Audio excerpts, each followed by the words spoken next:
And if you look at the recent past, including last week, Safaricom share touched even 30, past 30 last week. But in the last 5 years, and especially in 2021, Safaricom share was above 45 shillings in August of 2021. And when you are valuing on how to buy or sell a company, you as the seller must get the best deal in terms of the price. But it looks like the people who are representing the people of Kenya in government in this discussion and sale, they actually sided with the buyers and they decided to sell Safaricom for a song. Because a company that was trading at 45 shillings per share in 2021, the government is unashamedly telling Kenyans that they want to sell the same company at 34 shillings today. Most of the companies listed in the NSE as we talk are selling, and most of them, including banks, are selling past the 2021 levels. But now we want to give a discount based on the 2021 valuation of a 25% discount to the current buyers. And possibly this should be investigated. Why? Even after so many companies have been recording even 200% increase, Safaricom share, even with the bullish market, has not matched many of the companies in terms of the rise in share price. Probably there was a deliberate suppression of the share. And what I want to say is that the government is underselling Safaricom, and it is to the detriment of all Kenyans. Secondly, the proposal, because I've been there and I have in some of these discussions before, and especially when Kenya was seeking to get optimal value for the stake. The best thing in terms of the sale of Safaricom was first of all to divide Safaricom into 3 companies. Before the sale, you have the telco as Safaricom, you have a tower company, and you have Safaricom Financial Services. Because once you do that divestiture, the sum of the 3 would by all means be bigger in terms of value than the whole that is called Safaricom. And therefore, the government just became quick because of next year's elections to undersell Kenyan assets, because they want they want Kenyans to see that something is being done in terms of development, but the cost is very high today and in the future. The other thing that is very funny about this transaction, and I pity the people in the government who represented the people of Kenya in this transaction and this deal. I've been talking about something called securitization, illegal debts. This deal of GOK sale of the stake of Safaricom also is riddled with the same illegal debts. Because beyond the consideration of 34 shillings per share, the government is doing something else that has never been done in the world. They are collecting dividends in advance. Basically, they are telling the sellers, the buyers, yes, pay us for our stake, but instead of negotiating a better price and value for Kenyans, they have already mortgaged the dividend that the National Treasury would have gotten in the next many years. 40 billion shillings out of the consideration is actually dividends collected in advance. In other words, securitizing dividends. It is important for Kenyans to know these things. And also for Kenyans to know that the people we are sending to negotiate for us as Kenyans are either putting their self-interest first and therefore undercutting what we should get as value as Kenyans, or they are just plainly incompetent.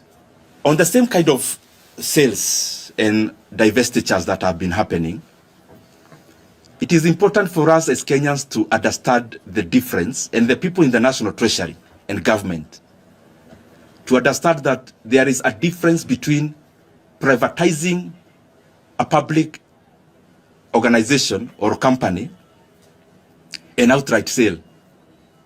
Privatizing is when you give up even control for efficiency to percolate in the company. But the kind of thing we are seeing in Safaricom is not a privatization. It cannot pass as such. This is an outright sale, because already Safaricom was already a private company. It's not a parastatal.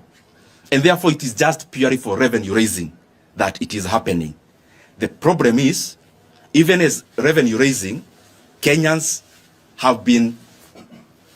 not getting value for their money, and Kenyans are not getting the appropriate price and valuation for Safaricom, for GOK stake in Safaricom PLC. And my brothers and sisters here from the media, I want to request you, because whatever happens in Kenya now will affect all of us. It is important we zoom into all the transactions that are happening in Kenya of late. I saw the other day a Tanzanian company with a Kenyan unit called Kalahari Cement buying the stake in East African Portland Cement that belonged to NSSF, again taking it for a song. Why is this massive interference with NSSF? That a person who is not Kenyan can see value in East African Portland Cement that NSSF, that is investing workers' resources, cannot see in a local company. We must be vigilant. Otherwise, within a very short time, we are all going to regret as Kenyans, because we'll have nothing to hold on to. Everything will have been torn down in terms of sold for nothing, and you'll have no fallback position. And on the same, I have been saying, and I want to repeat, there is a new jargon in town called infrastructure fund. Infrastructure fund is only two things, and Kenyans should know that. One was sale of Safaricom, which is now Adawi. Number two is more borrowing. So anyone who needs to know what infrastructure fund is, just keep on watching the lips of everyone talking about it and match with the actions. It is either sale of government assets at a discount, definitely, or more borrowing. And these things are important. And I don't think there is something more important than the economy of Kenya to all of us. Look at it this way. Kenya has already taken a loan using fuel levy. The money you pay for fuel levy has already been collected in advance for the next 7 years, and they want to take another one that will take us for the next 10 years. Meaning, the tax you are going to pay for the next 7 years has been collected today and spent. The unfortunate thing, and especially around that fund, is that local institutions, and especially banks, took part. And especially banks where GOK has a stake or controls. That we are collecting taxes because levy is like tax. The money that was to construct roads for the next 7 years has already been collected as we talk. I don't know whether I'm making sense, because you need to understand that because the government is looking at 2027 and nothing else, they are staking the future of this country in the name of elections. So we want to do everything that Kenyans can see. It doesn't matter whether we are getting into an abyss, and it doesn't matter whether we are going to recover from it. So we have taken fuel levy that was to be collected by Kenya for the next 7 years. That money has already been spent. Secondly, tourism fund has already been securitized or in the process of being securitized. The process has already kicked off. So when you see Bombers of Kenya coming up, that is again an illegal loan, because all this securitization business is illegal. I've been talking about Talanta Fund, and you may wonder why there is no person in government giving a rejoinder. Because if there are no facts, then you should give the facts as the National Treasury. That this year, we borrowed 44.5 billion Kenya shillings, where Kenya is going to pay an interest rate or an interest sum of 100 billion Kenya shillings in the next 15 years. Can you imagine that? Just because we want claps, now we take a loan of 44.5 billion shillings where the government is going to pay interest rate quantum of 100 billion in 15 years. So the Talanta Stadium, you see, the cost is not 44.5 billion. And I've been repeating this and I want to repeat. The real cost is over 140 billion Kenya shillings. So we need to ask ourselves as Kenyans whether these are the kind of decisions that we want made for our economy. Now, they're in the process now of securitizing your housing levy. That the housing levy Kenyans are paying, so that they remove the talk of whether it can be reduced or not. The government is again kicking off the process of securitizing. Securitizing is just a heavy word to confuse Kenyans. Of borrowing through mortgaging the housing levy. So they are collecting it in advance. Now, what this is doing to the economy, and it is deliberate, the government is running away from budget. They want to control development in another book called Infrastructure Fund. And I just want to repeat, Infrastructure Fund is only a composition of two things. Sale of government assets, including Safaricom, and more borrowing. All the other hurabalo you hear, the bottom line is that. Now, let me interest you something else as I finish. As we talk with you here, Kenya is borrowing 1.25 trillion Kenya shillings in the official book of loans. 1.25 trillion Kenya shillings per year in the official loan book. So Kenya is borrowing 3.5 billion shillings every day, including today. By end of today, Kenya will have borrowed a net of 3.5 billion. And a net here, I mean, I have not included the money the government is borrowing to pay previous loans. That is called refinancing. I have not added. The figure I am giving is purely net debt.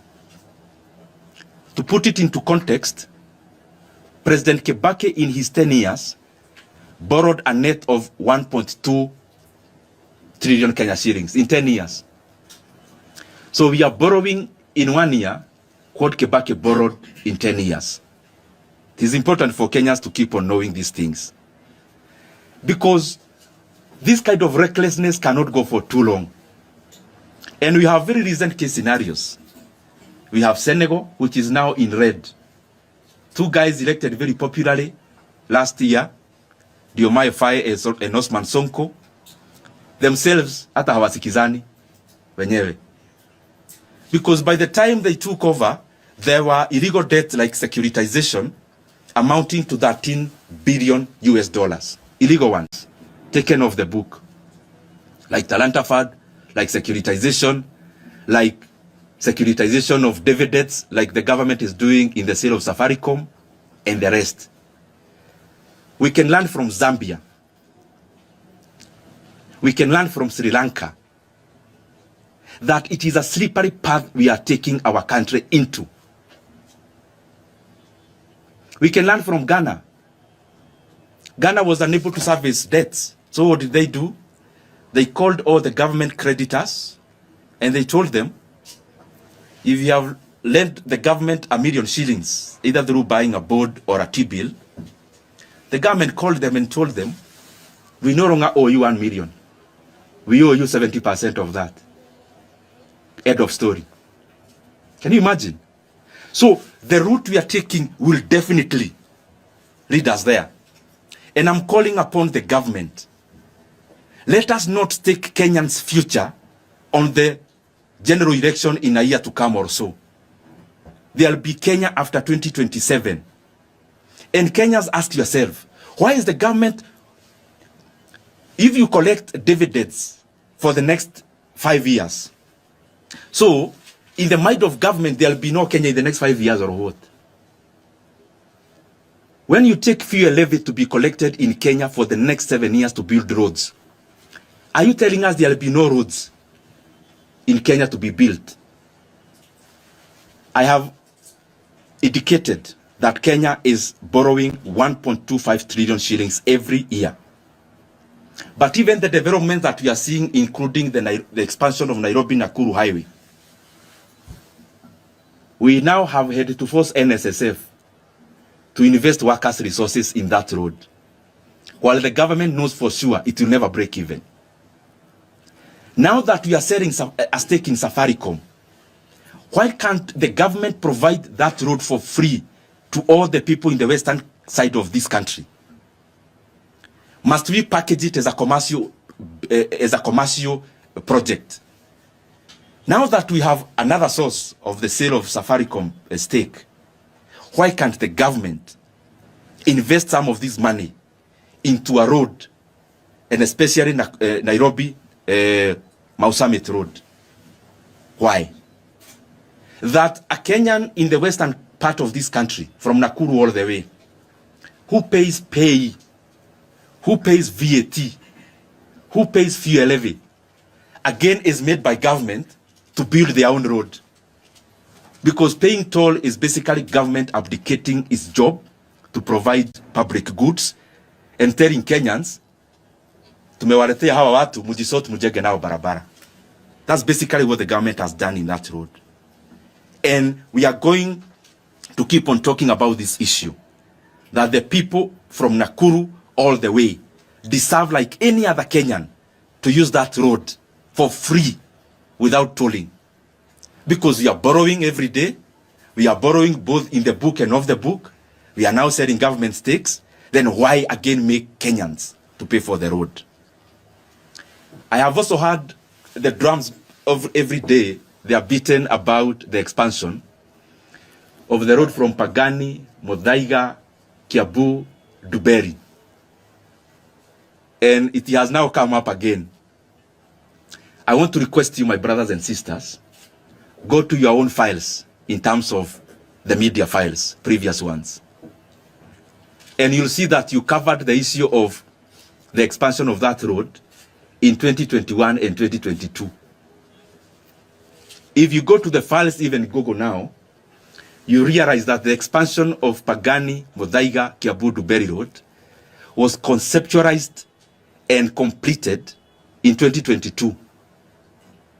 But the government had to wait until we are near elections to beat the drums. The government should actually be apologizing to the people of Kiambu for delaying the road for 3 years. Because that road was ready to be built in the last 3 years. But of course, the convenience of our politics had to have it delayed. Very lastly, now that we are selling stakes, and I want to tell you for sure, Safaricom PLC, the government is now selling 15%. You can be sure before elections, they will have sold the other stake, some of it. And I cannot actually tell you, some of it they will actually sell to NSSF. Because you don't need to have been inside government for you to learn how the government is thinking. The government is lazy to grow the economy. Because when you grow the economy, it is when you get revenues to support the growth of infrastructure. And since there is no growth in the economy, so we are now looking for shortcuts. And I can tell you for sure, this is just the beginning. They'll divest even from the other stake. Because no one wants to bother. Hakuna mtu anataka kuchoka kufikiria akifanya maamuzi. Naona Safaricom iko pesa uza. You now hear about selling a stake in KCB, where the government has around 19%. Very soon you'll also hear the same in the energy sector. And that's not even the problem. The problem is that we are selling these assets for a song. And I want to repeat because I am finishing. There is no way the government can purport to sell Safaricom at a valuation of less than 2.5 trillion. There is no way, other than if there is self-interest or incompetence on the side of government. And I have enumerated again, the best way was for the government, first of all, to foster divestiture within Safaricom, create 3 entities, value them separately, and then sell them separately if you have to sell. Very last, we are now on a drive. We are being taken on a rough drive of political messaging. These grand terms you are hearing, infrastructure fund and big money being mentioned, it is to make Kenyans not ask the basic questions. Before we are told about trillions and the rest, can the government first of all do the basics? We are now in December. The government, unless they recede, they have already purported to want to increase school fees for day scholars from January. So on one side, we are thinking about trillions. On the other side, you are abdicating from supporting free basic education. Our JSS brothers and sisters, they require very little money to be confirmed into permanent and pensionable terms. They already had a contract for 1 year to intern in the JSS institutions.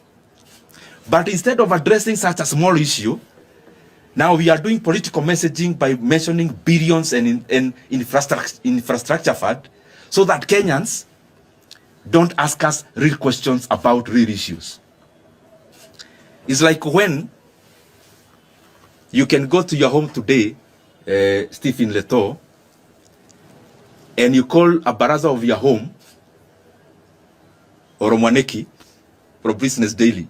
You call a baraza at your home, and you tell your kin or your family members that you want to go to the moon, and you are going together with them. So they actually forget to ask you about food for that day, because you've already sold a grandiose idea. Unfortunately, within a day or two, they start telling you, okay, we are still going, but where is food? So the basics for this country, one of the basics is basic education.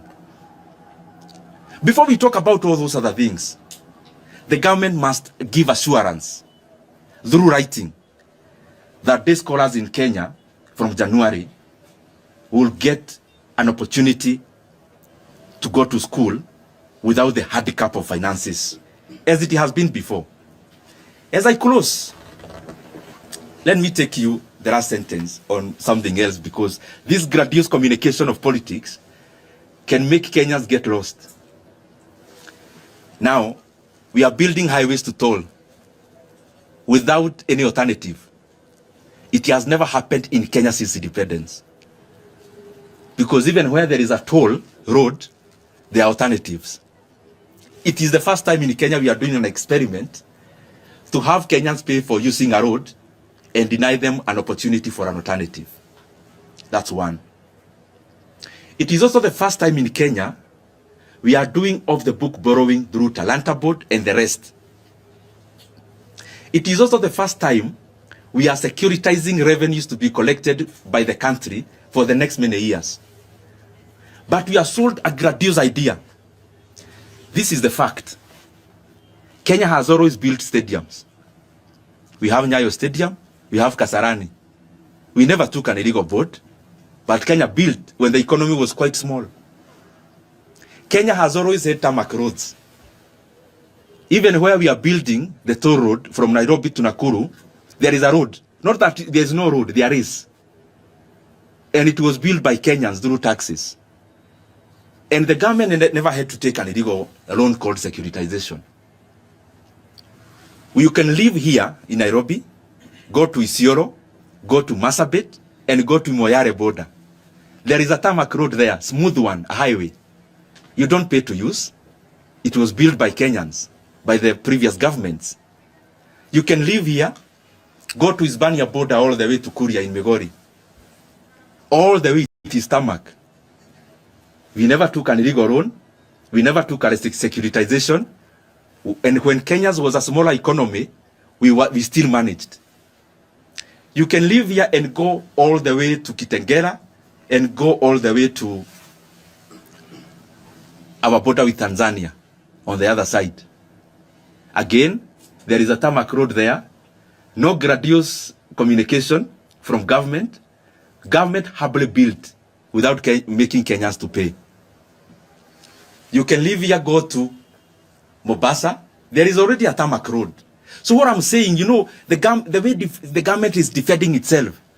Oh, we are doing these things to build roads. Okay, fine. All the other governments build roads, but they never took reckless loans and illegal loans. That's what we are saying. It's not the first time Kenya is building stadiums. We have always built stadiums or stadias. So that is my concern. And I request Kenyans of goodwill, including LSK, ISPAC, the civil society, and all leaders, including the media. The things we are talking about are apolitical from where I start. It doesn't matter who becomes what. But if you securitize future revenue, we are choking Kenya today and in the future. Please let us take this as our burden.